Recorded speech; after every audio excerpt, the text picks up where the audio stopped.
Vida de San Antonio de Padua.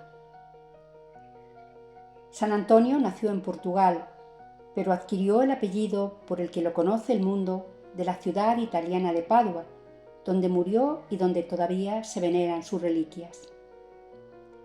Vino al mundo en el año 1195 y se llamó Fernando de Bulloes y Tabeira de Acevedo, nombre que cambió por el de Antonio al ingresar en la orden de frailes menores por la devoción al gran patriarca de los monjes y patrones titulares de la capilla en que recibió el hábito franciscano.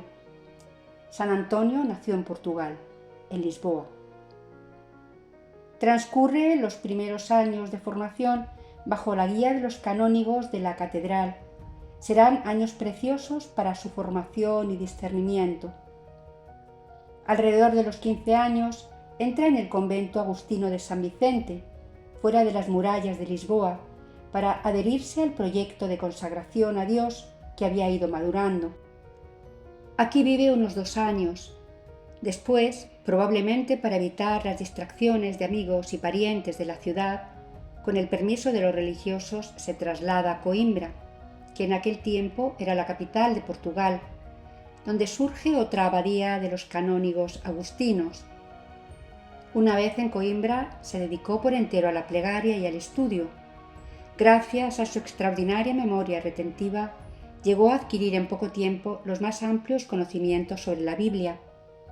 En el año de 1220, el rey don Pedro de Portugal regresó de una expedición a Marruecos y trajo consigo las reliquias de los santos frailes franciscanos que, poco tiempo antes, habían obtenido allá un glorioso martirio. Fernando, que por entonces había pasado 8 años en Coimbra, se sintió profundamente conmovido a la vista de aquellas reliquias y nació en lo íntimo de su corazón el anhelo de dar la vida por Cristo. Allí permanecerá 8 años, profundizando en su formación religiosa y dedicándose al estudio de las ciencias humanas, bíblicas y teológicas. Los frutos de este estudio lo convertirán en uno de los eclesiásticos más cultos de la Europa de los inicios del siglo XIII. Poco después, algunos frailes franciscanos llegaron a hospedarse en el convento de la Santa Cruz, donde estaba Fernando. Este les abrió su corazón y fue tan empeñosa su insistencia que a principio de 1221 se le admitió en la orden. En 1220, Fernando por primera vez entra en contacto con los frailes menores, religiosos fundados por Francisco de Asís en la lejana Italia. De hecho, las reliquias de 5 misioneros franciscanos torturados y asesinados en Marruecos son llevadas a Coimbra, a la iglesia de Santa Cruz, donde vive Fernando. Probablemente es en este periodo que profundiza su contacto con los primeros franciscanos llegados a Portugal. El encuentro se revelará fundamentalmente en el camino de la fe del joven religioso, quien, con gran sorpresa de todos, en septiembre de 1220, decide dejar a los canónigos agustinos para entrar a formar parte de los seguidores de Francisco de Asís. Con este motivo, abandona el viejo nombre de bautismo para tomar el de Antonio. Antonio madura una fuerte vocación misionera y, en particular, al martirio. Con este ideal parte hacia Marruecos, donde se le autorizó viajar a fin de predicar el Evangelio a los moros. Pero no bien llegó a aquellas tierras donde pensaba conquistar la gloria cuando fue atacado por una grave enfermedad, hidropesía, que le dejó postrado e incapacitado durante varios meses, y, a fin de cuentas, fue necesario devolverlo a Europa.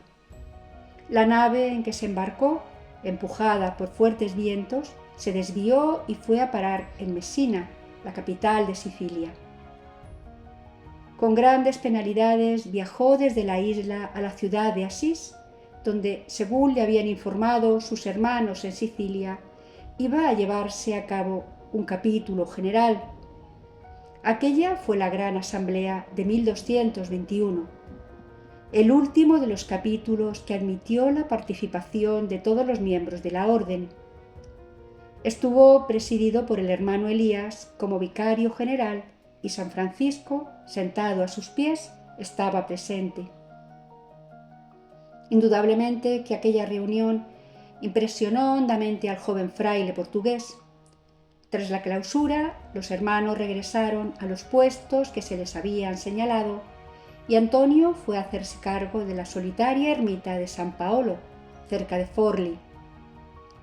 Hasta ahora se discute el punto de si, por aquel entonces, Antonio era o no sacerdote, pero lo cierto es que nadie ha puesto en tela de juicio los extraordinarios dones intelectuales y espirituales del joven y enfermizo fraile que nunca hablaba de sí mismo.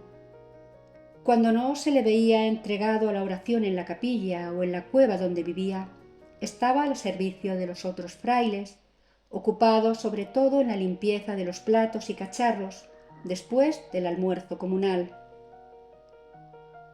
Mas no estaban destinadas a permanecer ocultas las claras luces de su intelecto.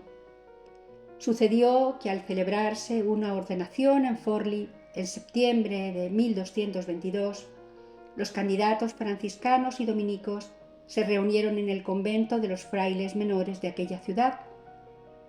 Seguramente a causa de algún malentendido, ninguno de los dominicos había acudido ya preparado a pronunciar la acostumbrada alocución durante la ceremonia, y como ninguno de los franciscanos se sentía capaz de llenar la brecha, se ordenó a San Antonio, allí presente, que fuese a hablar y que dijese lo que el Espíritu Santo le inspirara.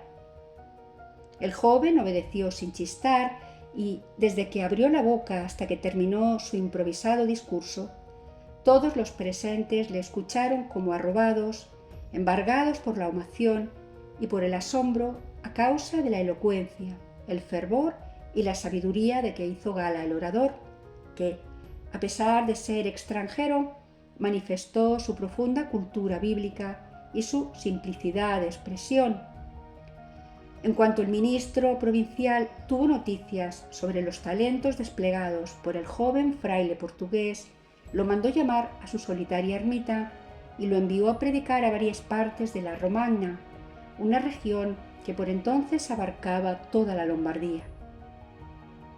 En un momento, Antonio pasó de la oscuridad a la luz de la fama y obtuvo, sobre todo, resonantes éxitos en la conversión de los herejes que abundaban en el norte de Italia y que, en muchos casos, eran hombres de cierta posición y educación, a los que se podía llegar con argumentos razonables y ejemplos tomados de las Sagradas Escrituras. En una ocasión, cuando los herejes de Rímini impedían al pueblo acudir a sus sermones, San Antonio se fue a la orilla del mar y empezó a gritar: «Oigan la palabra de Dios, ustedes, los pececillos del mar, ya que los pecadores de la tierra no la quieren escuchar». A su llamada acudieron miles y miles de peces que sacudían la cabeza en señal de aprobación. Aquel milagro se conoció y conmovió a la ciudad, por lo que los herejes tuvieron que ceder. A pesar de estar muy enfermo de hidropesía, San Antonio predicaba los 40 días de Cuaresma. La gente presionaba para tocarlo y le arrancaban pedazos del hábito, hasta el punto que hacía falta designar un grupo de hombres para protegerlo después de los sermones.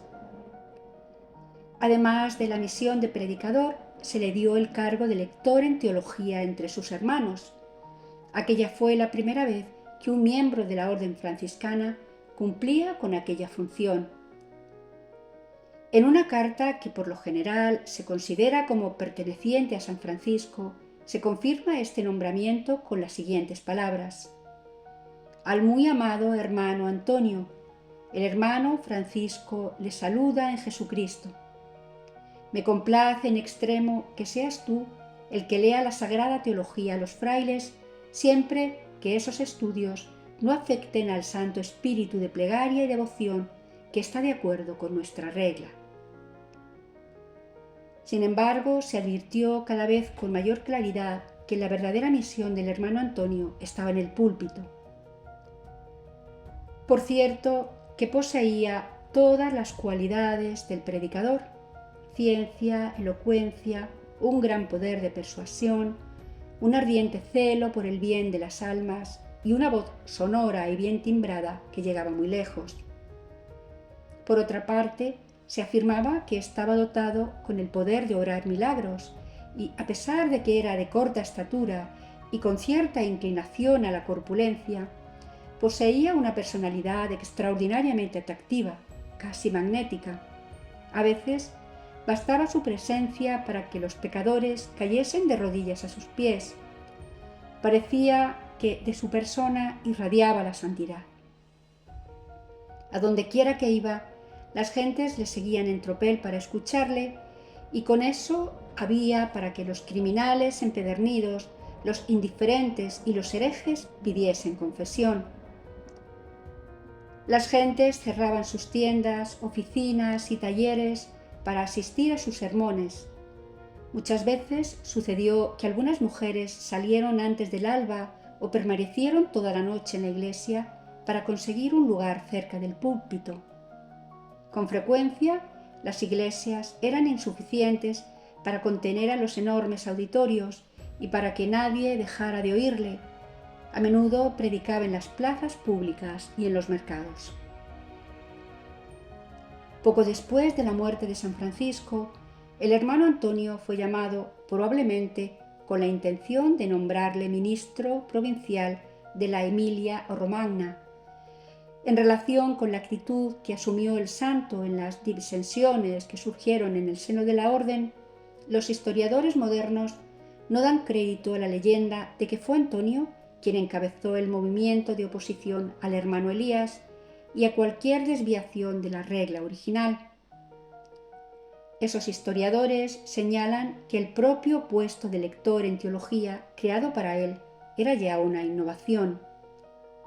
Más bien parece que en aquella ocasión el santo actuó como un enviado del capítulo general de 1226 ante el Papa Gregorio IX para exponerle las cuestiones que hubiesen surgido a fin de que el pontífice manifestara su decisión.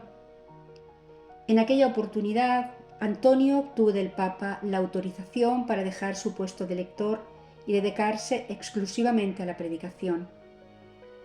El pontífice tenía una elevada opinión sobre el hermano Antonio, a quien cierta vez llamó el Arca de los Testamentos, por los extraordinarios conocimientos que tenía de las Sagradas Escrituras. Finalizando el año 1223, le es propuesto a Antonio enseñar teología en Bolonia, tarea que realiza durante 2 años, a la edad de 28 o 30 años. Así pues, San Antonio es uno de los primeros religiosos dedicados a la enseñanza de la teología en la fraternidad de los menores, recibiendo para esto la aprobación del mismo San Francisco por medio de una carta que ha llegado hasta nosotros. Sabemos que en 1226 Antonio estaba en Limoges, Francia. No tenemos noticias claras de cuándo regresó a Italia. Las hagiografías indican, sin embargo, su presencia en Asís para el capítulo general de los frailes menores que se tuvo allí en Pentecostés el 30 de mayo de 1227. Antonio, por sus talentos, que demuestran saber poner al servicio del reino de Dios, recibe también el encargo de ministro provincial, es decir, guía de las fraternidades franciscanas del norte de Italia, con mucha probabilidad en el trienio de 1227-1230. El encargo comporta la visita a los numerosos conventos de la Italia septentrional. Antonio demostrará enseguida preferir la ciudad de Padua y la pequeña comunidad franciscana junto a la simple iglesita de Santa María Mater Domini. Desde aquel momento, el lugar de residencia de San Antonio fue Padua, una ciudad donde anteriormente había trabajado, donde todos le amaban y veneraban y donde, en mayor grado que en cualquier otra parte, tuvo el privilegio de ver los abundantísimos frutos de su ministerio, porque no solamente escuchaban sus sermones multitudes enormes, sino que éstos obtuvieron una muy amplia y general reforma de conducta. Las ancestrales disputas familiares se arreglaron definitivamente, los prisioneros quedaron en libertad y muchos de los que habían obtenido ganancias ilícitas las restituyeron, a veces en público, dejando títulos y dinero a los pies de San Antonio para que éste los devolviera a sus legítimos dueños.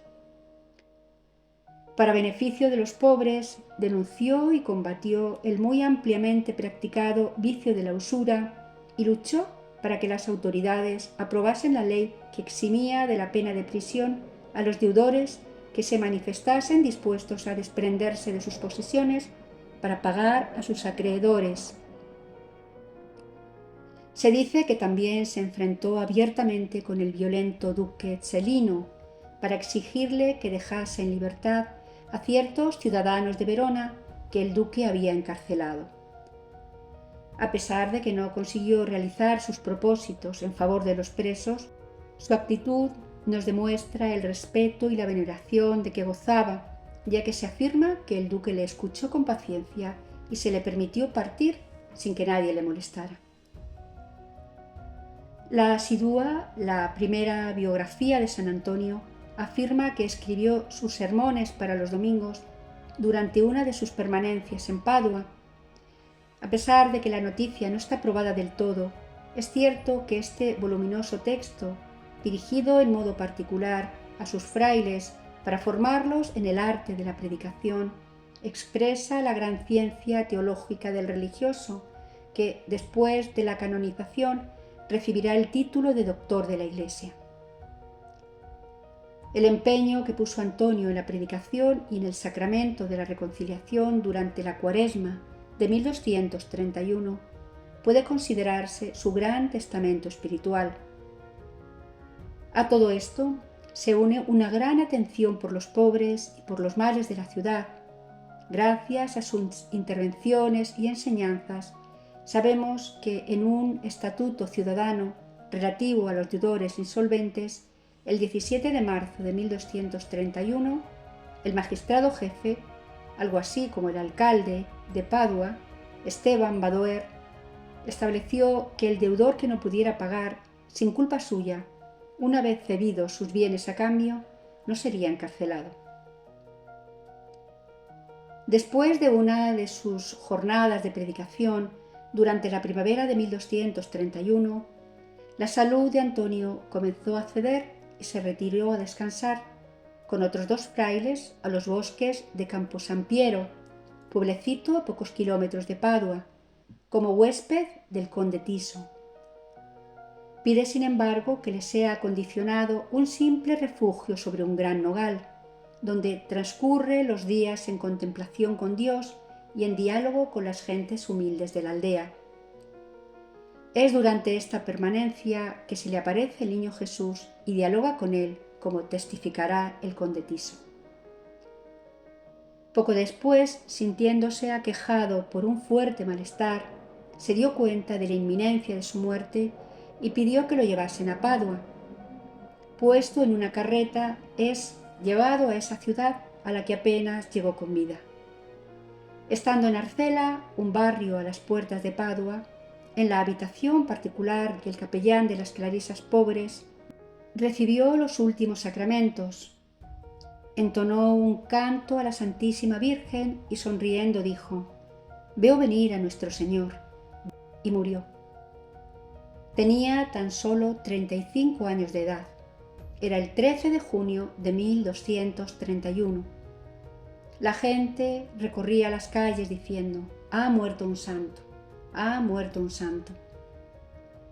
Algunos días después, con solemnes funerales, Antonio es sepultado en Padua, en la iglesia de Santa María Mater Domini, su refugio espiritual en los periodos de intensa actividad apostólica. Durante sus funerales se produjeron extraordinarias demostraciones de la honda veneración que se le tenía. Los paduanos han considerado siempre sus reliquias como su tesoro más preciado. San Antonio fue canonizado antes de que hubiese transcurrido un año de su muerte. En esa ocasión, el Papa Gregorio IX pronunció la antífona «O Doctor Optime» en su honor, y de esta manera se anticipó en 7 siglos a la fecha del año 1946, cuando el Papa Pío XII declaró a San Antonio doctor de la Iglesia. Se le llama el milagroso San Antonio por ser interminable lista de favores y beneficios que ha obtenido del cielo para sus devotos, desde el momento de su muerte. Uno de los milagros más famosos de su vida es el de la mula. Quiso uno retarle a San Antonio a que probase con un milagro que Jesús está en la Santa Hostia.